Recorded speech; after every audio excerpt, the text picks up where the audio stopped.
മാനേജ്മെന്റിന്റെ തൊഴിലാളി വിരുദ്ധ നയങ്ങൾ എന്ന ആരോപണം.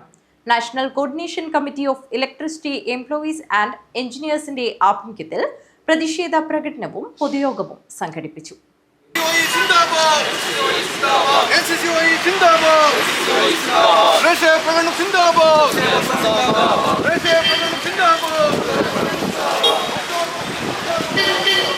KCB മാനേജ്മെന്റിന്റെ തൊഴിലാളി വിരുദ്ധ സ്ഥാപന വിരുദ്ധ നിലപാടുകളെ ആരോപിച്ചാണ് ജീവനക്കാരും ഓഫീസർമാരും കരാർ തൊഴിലാളികളും പെൻഷൻകാരും ഉൾപ്പെടുന്ന national coordination committee of electricity employees and എഞ്ചിനീയറിംഗിന്റെ ആഭിമുഖ്യത്തിൽ പ്രതിഷേധ പ്രകടനവും പൊതുയോഗവും നടത്തിയത്.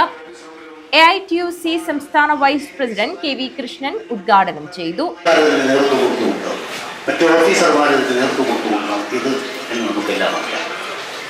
തീർച്ചയായും അവർക്ക് ചെയ്യുന്ന പണിക്ക് അനുസരിച്ച വേതനം അവർക്ക് കിട്ടണം ആഗ്രഹിക്കുന്നത് തെറ്റാവില്ല.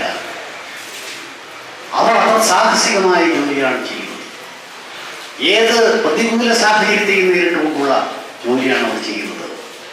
അവരോട് മാനേജ്മെന്റ് അല്ലെങ്കിൽ മുകളിലിരിക്കുന്ന ചില ഉദ്യോഗസ്ഥന്മാർ കാണിക്കുന്ന ധിക്കാരപരമായ സമീപനം, അത് ഒരു തൊഴിലാളി സംഘടനകൾ എന്ന നിലയിൽ ഒരു സംഘടനയ്ക്ക് അംഗീകരിക്കാൻ വേണ്ടി കഴിയുന്നില്ല.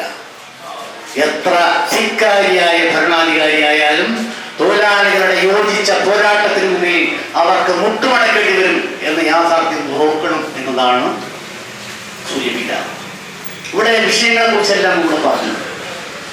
നമുക്കെല്ലാം അറിയുന്ന പോലെ സ്വകാര്യവൽക്കരണ നടപടികളുമായി രാജ്യമെമ്പാടും ഈ മേഖലയെ സ്വകാര്യവൽക്കരിക്കുന്നതിന് വേണ്ടിയുള്ള നടപടികളുമായി മുന്നോട്ട് പോയത് അതിന് ഒറ്റക്കെട്ടായി ചേർത്ത് പിടിപ്പിച്ച പാരമ്പര്യമാണ് കേരളത്തിൽ ഈ മേഖലയിൽ പണിയെടുക്കുന്ന തൊഴിലാളികൾക്കുള്ളത്, തൊഴിലാളി പ്രസ്ഥാനങ്ങൾക്കുള്ളത്.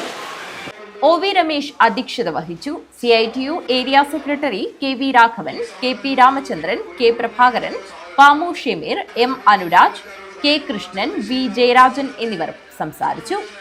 കാഞ്ഞങ്ങാട് മിനി സിവിൽ സ്റ്റേഷൻ കേന്ദ്രീകരിച്ച് പ്രകടനവും ഡിവിഷൻ ഓഫീസിന് മുന്നിൽ പൊതുയോഗവും നടന്നു. News bureau, Kanhangad.